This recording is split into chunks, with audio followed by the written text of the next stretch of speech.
Welcome to Sorba சமையல். Friends, இன்றைக்கி நச்சுன்னு ஒரே ஒரு டிப்ஸ், கிச்சன் டிப்ஸ் மட்டும் பார்க்கலாம்.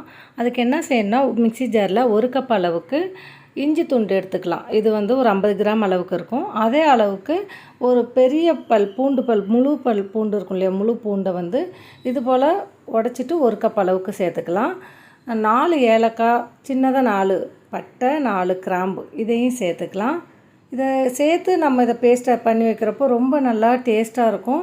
இதோட தண்ணி ஈரம் இல்லாத கொஞ்சமாக புதினா, கொஞ்சமாக மல்லி, கொஞ்சமாக சேர்த்தா போதும். ஈரம் இல்லாத பார்த்துக்கோங்க, ஏன்னா இதை நம்ம ஸ்டோர் பண்ணி வைக்கணும். அதனால் நல்லா அலசிட்டு கொஞ்சம் நேரம் நல்லா ஃபேன் கீழே காய வச்சு இதை சேர்த்துக்கோங்க. இப்போ இதில் ஒரு 1/4 ஸ்பூன் அளவுக்கு மஞ்சள் தூள் சேர்த்துக்கலாம். 1/4 ஸ்பூன் அளவுக்கு உப்பு சேர்த்துக்கலாம்.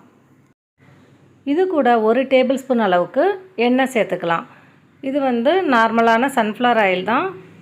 இப்போ இது எல்லாத்தையும் நல்லா தண்ணி எதுவும் விடாமல் ஃபைன் பேஸ்ட்டாக அரைச்சி எடுத்துகிட்டு வச்சுக்கலாம்.